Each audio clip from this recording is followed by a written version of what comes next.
PJ, welcome, and I really appreciate you having this little chat with me about your business and what you do, how you do it, and how you use TTI tools in your business.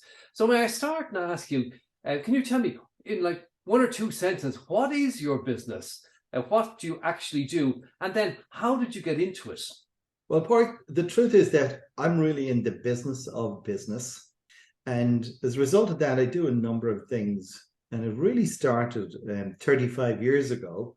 I had a desire to start off my own business, and we flipped a coin with my wife, and she was the one who went into the business and I took the career. But I still stay very close to the business all along.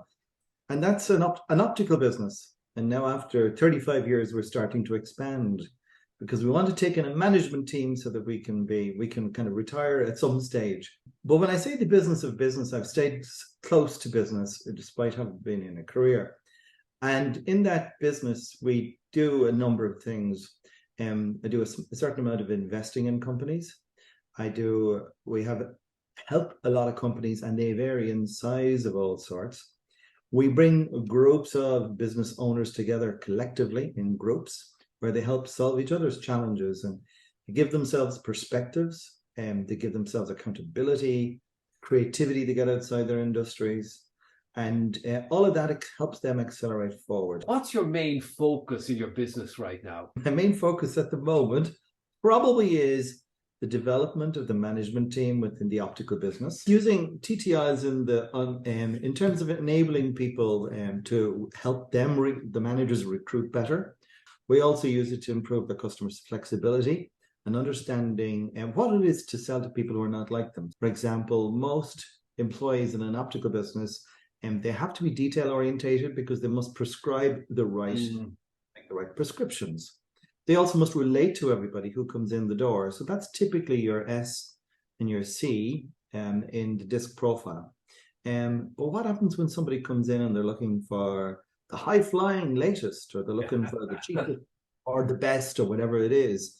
They have to relate to those people differently. So finding the right kind of language, believe it or not, is a big thing to help people learn to communicate and sell with people who are not like them.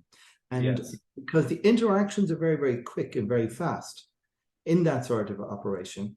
And, you really only get one chance of it or somebody's gone somewhere else. Reasonably good model, because one is it's got to be the individual who can relate to all the different characters coming in and to understand, because it is a consultative process, what their real needs are.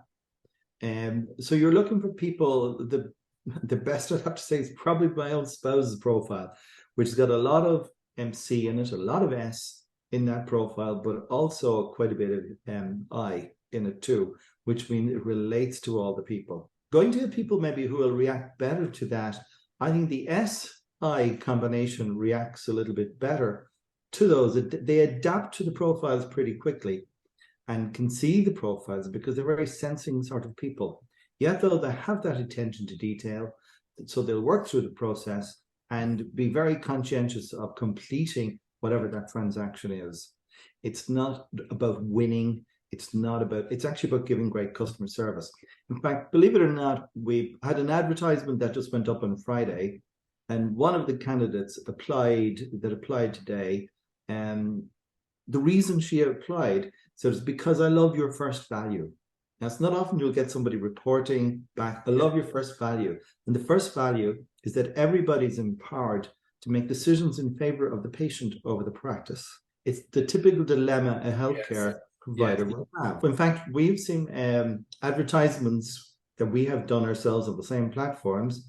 And when we lead with the values and the ethos of the business, we've seen a 10-fold increase in the number of applicants. It's a great tip, and we will give that to all of our members, about leading with their values. So you start off with the why, because pay is not a big differentiator between firms. We all know that people leave jobs because they don't like their boss. Why don't they like their boss? Because it's a conflict of values. Discuss behaviors and the behaviors of a team and helping people in interactions.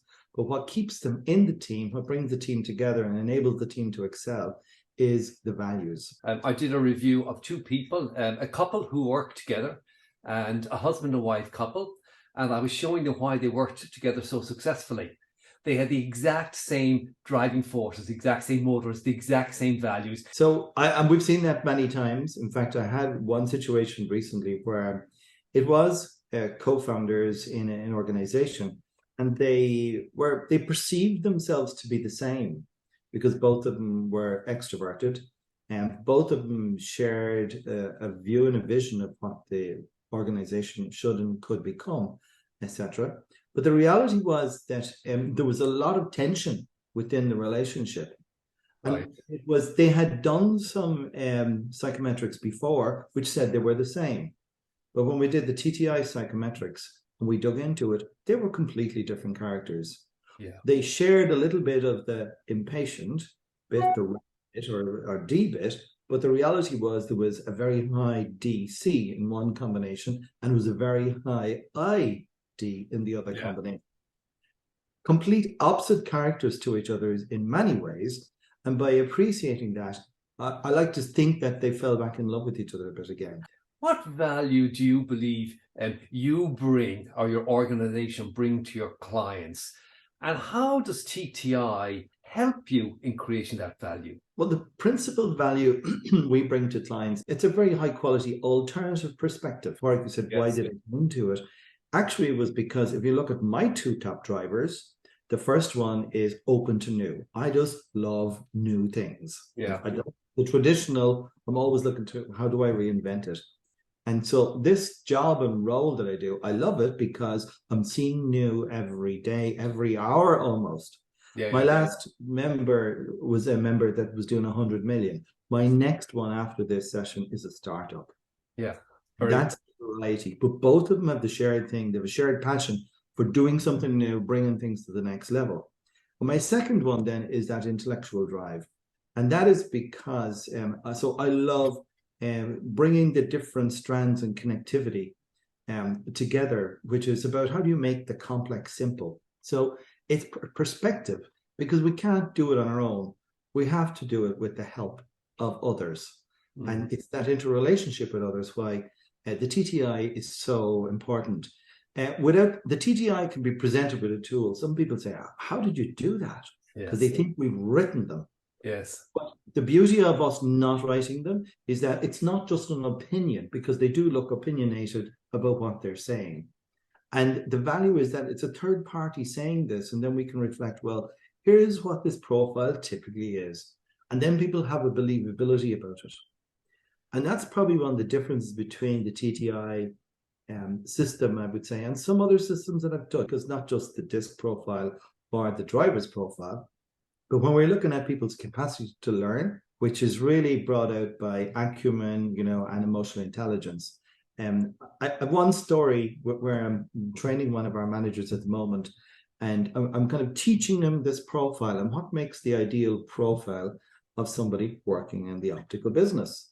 So I was able to pull out one profile, and I was just looking at the lady's scores. The lady no longer works with it as her personal circumstances changed, but she was scoring way over 80 in all of the acumen scores.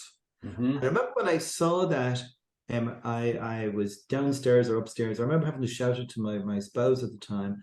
I never met the girl or anything. I said, hire her. Yeah. Yeah. And they did. And she turned out to be an amazing employee. So we would use the full set of psychometrics on everybody we recruit. If you want to go fast, go alone. If you want to go far, go together. And I'd never heard it before. I really, really liked it. And of course, for anybody who's trying to grow something, you cannot grow it alone. It just doesn't work. And if you want to go far, you have to build a team. And if you have to build a team, you have to build the right people, the right seats, communication, working together, and so on and so forth. It's an old African proverb that we have at the end of all of our presentations to new prospects for TAB. Well, listen, thank you very much for talking with me today. Really, really appreciate it. That was very useful. I wish you success in all your businesses. And thanks a lot for the chat. Very welcome, Porrick.